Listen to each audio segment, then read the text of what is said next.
Sis Pangilinan, Sharon Coneta Pangilinan, Keith Ryan Monteverde, and Fee Delia D. Palmos. Okay! OMG! Thank you! Kompleto po ang TV natin. Lar, I understand, is making habol. Again, from the Regal Entertainment family, thank you for joining us this afternoon. Sige, we will let you take photos. Film, thank you.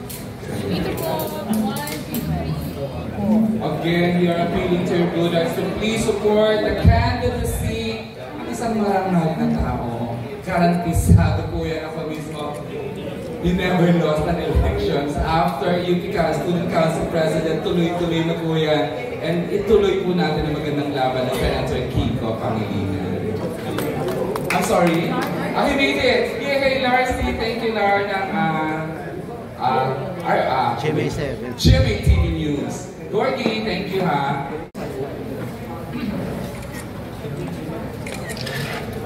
I'd like to acknowledge Ms. Angeli Pangilinan. Thank you so much, Ms. Angeli, APV, and of course, Ms. Maricel Arenas.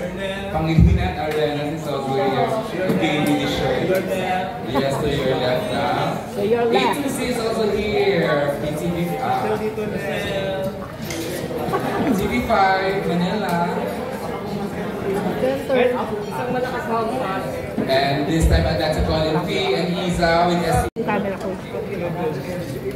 Team SCP, thank you, Miss Chrissy. Ayan, there she is, Miss Maricar. And the rest of the teammates.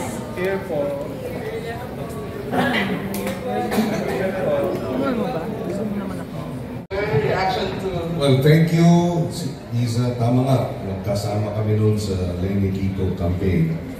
At nabanggit din ni Fee actually na sa totoo lang hindi talaga ako balak tumakbong Vice President noong 2022. Ay kwento ka na rin. Kasi October 6, 2021, magpa-file na ako for Senate. Kasi number 8 na ako sa survey. So, medyo maganda na laban. But October 5, si Vice President Lenny sent me a text message saying, after consulting our political allies in the party, our party mates, political allies in the coalition, and her kids, she said, they all agree that I'm the best choice for Vice President. So, muntik akong malaglag sa Celia. But I was one of those who convinced her to reconsider her decision kasi gusto na niya talagang tumakbong governor. So 6 months before the filing, I was already asking her, please don't run for governor, the country needs you. So when she asked me to run, of course the first thing that entered my mind was my wife's blessings because clearly there's a dynamic there. So hindi siya madali. So, but in the end, things fell into place when I asked Sharon after she prayed, because she was hyperventilating before she prayed, and after praying, she felt a calm, a peace, and she said what she told Frankie, they were both in New York at that time. Whatever your dad decides, we will support. And so I went back to Vice President Lenin and I told her, sige mama, let's do this. Because I also asked her, Mom, in case lang, are there other options just in case, yung issue ng dynamics? Sabi niya, it's okay, I understand, I respect if you don't agree to be my Vice President. But it's too late, sabi niya. I will just run without a Vice President. Just double whammy na yun. So, duty, I said, Sharon gave me her blessings.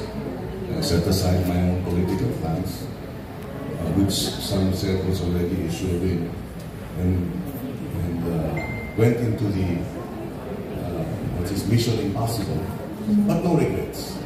No regrets.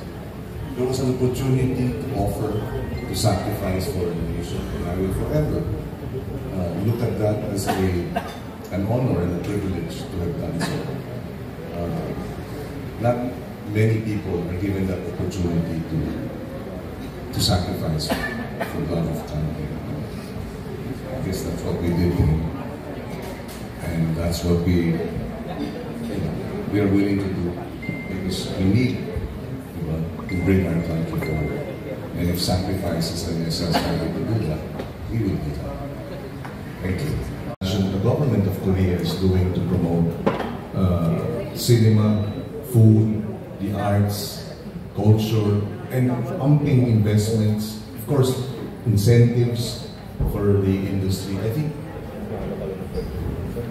think if talent alone, we can match them. But the support, the support of government is critical. I think the industry is overtaxed. And in exchange for reducing these taxes, we should in fact give incentives so that we promote, because in return, tourism will flourish. That's a new revenue stream. The cinema, we also have to look at why yung masyadong mahal ang ticket prices dito sa atin. Kasi nga, overtaxed. So we have to review that. In return for the incentives, of course, is to bring the movie industry really cutting edge para we can compete with Korea, with Japan, and other countries. So and in Korea, government intervention and support is key, and we should be able to do that.